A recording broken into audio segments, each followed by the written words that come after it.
ja. It always feels weird coming back to do one of these with no midweek match. But anyways, welcome back. P&E versus Norwich. A trip we was all, anticipating to go down badly, simply because we've been in pretty poor form recently, and was just expecting another dicking. But thankfully, it was 0-0. I've seen a lot of people on Twitter already saying this is a bad result because of the performance, and don't get me wrong, the performance left more to be desired. It was very boring to watch, and not much of anything happened really. But to walk away with a point when you're out of form, and you can come away and be given praise for aspects you did well in, that's when you can start to rebuild confidence. I suppose in this league you don't really have time to, take the back seat and rebuild the players' confidence. They need to be carrying that with them at all times. However, I suppose if this is the culture that Ryan Lowe's trying to build and the culture around the club at the moment, then we've unfortunately got no choice but to take this route. But regardless, if we pick up a point tonight and then we can pick up 3 points on Tuesday because of last night, then hunky-dory. But anyways, I'll probably go into that a little bit more in a bit, but let's talk about the stats, shall we? 18 shots to 4 on target for Norwich, 6 to 1 for us. Of course, a high attacking football display, not really been on display now for the last 4 match weeks. But coming to Carrow Road, which is a place where Norwich hasn't really seen much success this season, it should really be an opportunity for us to go forward and try and do something with the ball. But we just didn't at any point in the game, to be honest with you. Whereas with Norwich, they're a high scoring side, but also a high conceding side. We've recently been a high conceding side, but not one for scoring. So if you look at things like those variables, then the game's got 0-0 written all over it. But unfortunately, that's not how football works. We are sat in 9th currently, based on results that happened last night as well. So again, 9th isn't exactly awful, because a win on Tuesday and other results going our way, we can jump back into the top 6. But the only negative to all that is the fact that these other teams have already caught us up, and the drop between 6th and roughly 14th is blinding. So it's just going to be a very steep climb back to the top if we continue to fall, and that's what we need to avoid. So of course we visit Huddersfield on Tuesday. They're pretty out of form at the moment, only picking up a couple of draws and whatnot. They seem to be a side that concedes a lot as well. But I'm not really going to dive into all that because it's irrelevant. Anything can happen on the day, can't it? Depends on your game plan. Right, player ratings. Woodman is 7. The clean sheet should do him a world of good. He made an important save to deny Hernandez in the first half, and the defenders in front of him did their jobs. Woodman, I don't know if I stated this already, Woodman has gone on to delete all of his social media platforms. And we are all speculating it's because of recent backlash regarding his form. And if that's what he needs to do to stay away from the negativity to focus on himself, then fair play to him, because not a lot of people will do that. It's a good step to take. So yeah, hopefully, that'll clear up eventually. Story is 7. Steady defensive performance. We didn't see him push up high and combine with Potts. Stuck back there and stayed switched on.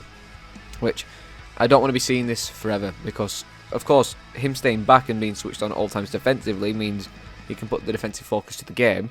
But Story pushing up with Potts at times really gets the attack going, so hopefully that's not the continuous game plan. Watmore 8. Strong commanding performance upon his return to the team after a period out injured. Block shots, defended his box and put in a no-nonsense performance. I think he had an alright game. There was a chance very late in the game where he could have scored, possibly, which was quite upsetting to see. Liam Lindsay 7.5. Diverted a fast nat shot clear in the first half and sent a header wide early in the second, won his headers and cleared his lines. Right, continuing on with Brad Potts, 6.5. A lot deeper than we have seen him this season, though he did send a left-footed shot just over in the second half. Dug in and defended reasonably against some tricky customers. McCann 6, covered the ground, got stuck in upon his return to the starting lineup. Committed shift even if he wasn't able to get on the ball a great deal. Whiteman 6.5, not his ideal type of game, but worked hard from start to finish. Made a crucial block to stop Rowe's volley, potentially heading in. Sent a shot of his own against the crossbar, which was again another unfortunate moment.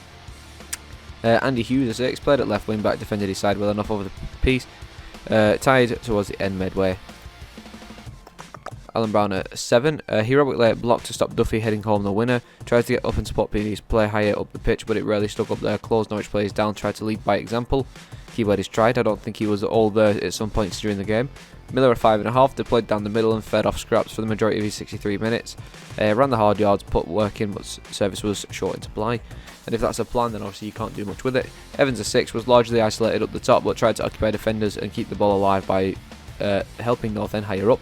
Got back into defend late on, out on his feet by the end. I think it was like by the 70th minute we had all 10 players back, which was absolutely absurd. You're never going to get a goal in like that, are you? Holmes at 6, sliding into the midfield for the final half an hour, but spent most of the time out of possession, helping their defensive efforts. Brady at 6, introduced towards the end of normal time, spent a couple of crosses into the box, which were kept alive. One of which was a very good cross, which was the chance that went begging we want more. Letson at 6, brought on to add some freshness and help see the point over the line. So yeah, if this is the type of defensive thing that we are trying to do, you know, like at the end of games where it gets to like the final 20 minutes if we're winning and we try and switch to a defensive sort of form to keep the win. If you know what we did yesterday is sort of what we are trying to do in that regard, then we did it very, very well yesterday. However, we also didn't do anything in the attacking department, which is why we can't win a game of football. At the end of the day, I do remember, it's a funny one really, because if your game plan is to sit back all game and get forward when you can, you're not going to win a game of football. You're asking for a point, just keeping the back door shut. So I think the game plan was literally just to come here and get a draw, which again, not a lot of people are very happy about. I can understand why. However, I'm not overly upset, and I'm not overly, overjoyed by it, because it's literally a point on the road that I will take in a moment when losing 3 points again could have been catastrophic. Right, Ryan Low-Hill's fantastic point. Let's see what Ryan Lowe says. It was a very hard-earned point. I thought the lads were terrific in everything they did, solid and resolute, which is what we haven't been for the last 3 games, and I can agree we were solid yesterday. The application was spot on, coming away to Norwich, who's been rich vein of form. It's not easy. The game plan was to keep the back door shut, and then whatever happened from there on in, we would take, which is a poor game plan. But like I just said, if it's the whole idea was to go there and get a point, then very well done. We kept the back door shut, had some good moments. We've come away with a fantastic point after losing 3 on the bounce. It's building blocks and getting back to being us. They did everything I asked of them today. The lads, we worked hard all week. The lads were determined to make sure they put it right, and they've gone and done that today. We were massively pleased with not letting Norwich find the way. We had some moments, but we knew we were not going to have loads of big moments. I said to the lads at half time, there was one big chance in the game for us. I think there were 2. Wait, I said to the lads at half time there was one big chance. I don't really remember in the first half. I know in the second half we had 2 big chances. If anything, it was both teams were unlucky not to walk away with 3 points in a couple of moments. We've taken a point, and hard work has got us buying into it. They buy into it anyway. I think you have seen the effort and determination all season. We just sometimes haven't been as good as teams have opened us up in different ways. I'm so dyslexic. My judgment of the game and the players, they always listen and understand what we want from them. Sometimes it doesn't fall right for you, but I've got no complaints with my players. The game plan we put together for them from the start of the week today, they executed it brilliantly. You've only got to look at players they've got coming off their benches. Regardless, David is a fantastic manager and coach. They were attacking 6 or 7 at one point, but we did what was going to happen. They interchanged, the fullbacks playing high and wide. We tried to use Miller, which we did a few times, to give us that outlet ball. It is tough when you're a winger playing up front, and it's technically it's tough technically and tactically. He said that is not him, and we know that, but the fact of the matter is he's done a job for the lads as our outlet ball. Norwich are a good team, and you've got to make sure you did what we've done. The game plan works a treat. We've always felt like we might be able to counter, hence why Liam was in the team and Shed to get hold of the ball higher up the pitch and get higher up the pitch. We always felt one way or another that if we kept the back door shut, then something would happen. Well, yeah, kind of, something did happen, but you can't be waiting for a chance to go begging. You've got to create chances. That's the whole point of attacking football, to create chances. Yesterday wasn't attacking football in the slightest, and playing Liam Miller out of position, and Liam Miller knowing he's out of position and he's uncomfortable, probably not the best thing to try and enforce onto your players. I won't lie. I can understand why it's being done. Like, just look at Alan Brown last season and the season before being adapted. You know, he adapted into that right wing back role while we didn't have many options there, and I think he did a pretty good job, you know, in right wing back. So it's just maybe to try and get these players more versatile. However, the difference is Brown's our player. We have Brown and he wants to stay with us. So, you know, developing him that way, we can get something out of him in the future. With Miller, we've only got him this season, and there's no point in trying to develop him into another position if we're not going to keep hold of him to use in that said position when we need him there, when other teams probably won't. So Not quite a strange idea. Maybe it's because he's got pace and he knew he can get up the pitch, but so does Dwayne. So, and you know, Dwayne knows how to play there. Right, why did Ramsey miss the trip? He's got COVID. Great. I don't know what the crack is. There's a bit of it flying around. He wasn't feeling well, and we had to make sure we just keep him away. There was no point in him travelling with us, so yeah, he's not well. Striking duo Osmaich and Reese were the only other absentees in Norfolk, with Leighton Stewart travelling but not picked in the 18-man squad. Amy Lightbar's dead again.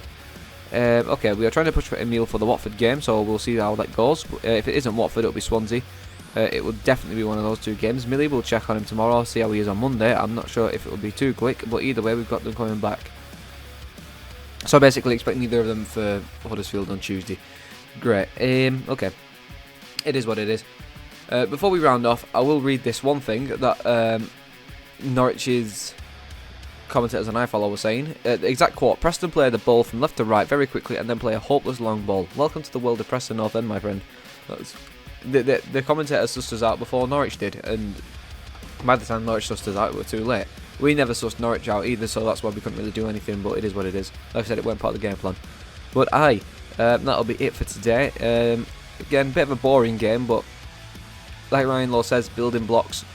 And if these building blocks fall apart on, you know, round 2, round 3 of them being built back up, and they stay down, that's when we're going to have a bit of trouble, because going into January at the bottom half of the table, not great stuff, because according to, you know, the Ridsdale and Low mentality, if we're not in the top half of the table after Christmas, then there's no point in trying for the playoffs. So fingers crossed things look up very soon, because we're getting dangerously close to that time frame, and we've got some big games coming up, some pretty difficult games. So yeah, hoping for the best really.